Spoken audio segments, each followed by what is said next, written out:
Chittoor news కు స్వాగతం సుస్వాగతం. పట్టువీడని అంగనవాడీలు, మెట్టు దిగని ప్రభుత్వం. 32వ రోజుకు చేరిన అంగనవాడీల సమ్మె. ఎస్మాకు భయపడని కాళికలు. అధికారుల హెచ్చరికలు బేఖతార్. తమ న్యాయమైన సమస్యలు పరిష్కారం కోసం డిసెంబర్ 12 నుండి రాష్ట్రవ్యాప్తంగా జరుగుతున్న సమ్మె 32వ రోజు కొనసాగుతున్నది. చిత్తూరు జిల్లాలో 12 ప్రాజెక్టులు 2436 సెంటర్లు ఉన్నాయి. చట్టబద్ధంగా రాష్ట్రవ్యాప్తంగా 14 రోజులు ముందు సమ్మె నోటీసు. రాష్ట్ర వ్యాప్త సమ్మెలో భాగంగా జిల్లాలో కూడా సమ్మెలో అంగన్వాడీలు దిగారు. అయితే సమ్మె ప్రారంభమైన మొదటి రోజే సమ్మె చేయవద్దని ఐసిడిఎస్ అధికారులు కార్మికులకు నోటీసులు పంపారు. వెనక్కు తగ్గని అంగన్వాడీలు సమ్మె కొనసాగించారు.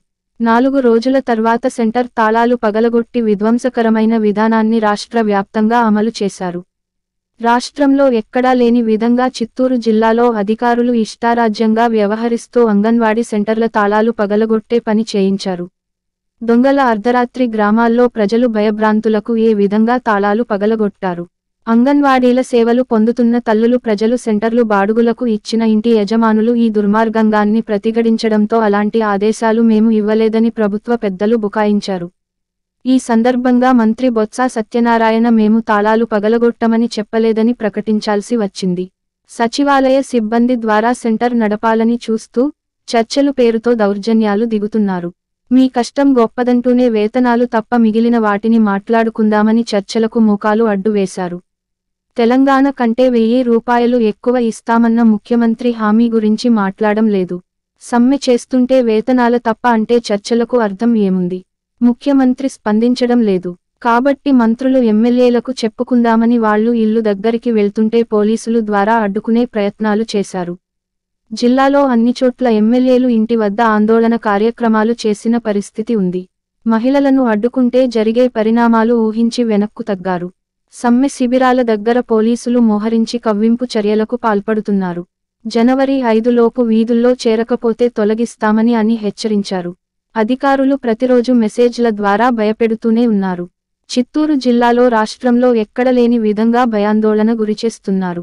గతంలో టీడీపీ వారు గుర్రాలతో తొక్కించారు, మేము అలా చేశామా అంటూ ప్రభుత్వ సలహాదారులు రాగాల్పన చేయడం మరింత విడ్డూరంగా ఉంది. ఈ సమ్మె వెనుక జాతీయ రాజకీయ పార్టీలు ఉన్నాయని, కమ్యూనిస్టులు ఉన్నారని, ఎవరో డబ్బులు ఇచ్చి సమ్మెను నడుపుతున్నారని దుష్ప్రచారం మొదలు పెట్టారు. ప్రతి ఉద్యమ సమయంలోనూ ప్రతి సమ్మెలోనూ జరిగే తంతే ఇది. అధికారంలో ఎవరు ఉన్న ఇవే పదాలను పదేపదే వల్లించడం చూసి జనం విసుగుపోయారు. వాటిని పాలకులు వాడేస్తున్నారు. సమ్మెను అణిచి వేసేందుకు ప్రభుత్వం సిద్ధమైంది. ఎస్మాను ప్రయోగించింది. సోకాజులు ఇచ్చి 10 రోజుల్లో ఇచ్చి విధుల నుండి తొలగిస్తామని హెచ్చరించింది. వరకు అంగన్వాడీలకే పరిమితమైన ఈ అణచివేత చర్యలు ఆంధ్ర రాష్ట్ర కార్మిక ఉద్యోగ వర్గాల ఉద్యమాలకు సవాల్గా మారి ఈ నిరంకుశ చర్యలను ప్రతిఘటించారు. అంగన్వాడీలకే కాదు, ఆంధ్ర రాష్ట్ర శ్రమజీవులు ఉద్యమాలకు జీవన్మరణ సమస్య. నియంతృత్వానికి నిదర్శనగా ఉన్న క్రూరమైన ఎస్మా చట్టాన్ని గౌరవ వేతనంతో బతికే అంగన్వాడీల మీద ప్రయోగించారంటే రానున్న రోజుల్లో ఉద్యోగ ఉపాధ్యాయుల హక్కుల గురించి వేతనాలు గురించి ఉద్యమించగలరా? అంగన్వాడీ పోరాటాల గురించి అధికార పార్టీ ఎమ్మెల్యేలు రకరకాల పద్ధతుల్లో దుర్బసలాడుతూ దుర్మార్గంగా ప్రచారం చేస్తున్నారు. కొందరు ఎమ్మెల్యేలు వారు అనుచరులు తమ స్థాయి దిగజార్చుకుని మాట్లాడుతున్నారు. ఇలాంటి విమర్శలు వెనుక కార్మికుల చైతన్యాన్ని గుర్తించి సహకరించడం లేదు. ఉద్యమాలకు అండగా నిలిచే కమ్యూనిస్టు పార్టీలను కార్మికుల నుండి దూరం చేయడమే ధ్యేయంగా పనిచేస్తున్నారు. ప్రభుత్వం చేపట్టిన నిర్బంధాలను నిందారోపణలను అంగన్వాడీలో ఏమాత్రం ఖాతరు చేయడం లేదు. ప్రధాన ప్రతిపక్ష పార్టీల నేతలు సమ్మె శిబిరానికి వచ్చి ఆర్థిక సహాయం చేస్తామంటే అంగన్వాడీల నిరాకరించారు. ఈ వార్త మీకు నచ్చితే లైక్ చేయండి, 10 మందికి షేర్ చేయండి, ఛానల్ను సబ్స్క్రైబ్ చేయడం. ఎస్మా చట్టం అంగన్వాడీలకు వర్తించకపోయినప్పటికీ దీన్ని తీసుకువచ్చి అంగన్వాడీలను భయభ్రాంతులకు గురి చేసే పని చేస్తా ఉంది. ఈ ఎస్మా పేరుతో అంగన్వాడీలకు అందరికీ నోటీసులు ఇచ్చి ఈ నోటీసులు అన్నింటినీ కూడా తిరస్కరించినా కూడా మొత్తం ఇండ్లకు అంటించడం, అదేవిధంగా పోస్టుల ద్వారా పంపించడం, ఇట్లాంటి భయభ్రాంతులకు గురి చేస్తున్నారు.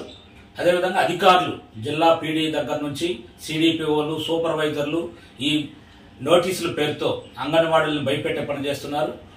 జిల్లాలో కుప్పం, అదేవిధంగా మన పలమనేరు, చిత్తూరు, కార్పొరేట్ నగరం ఇలాంటి ప్రాజెక్టులలో సూపర్వైజర్లు, సిడిపిఓలు స్వయంగా శిబిరాల దగ్గరికి వెళ్లి అంగన్వాడీలను బెదిరిస్తున్నారు. అందువల్ల అంగన్వాడీలకి జిల్లా కమిటీ నుంచి ఒకటి విజ్ఞప్తి చేస్తున్నాం.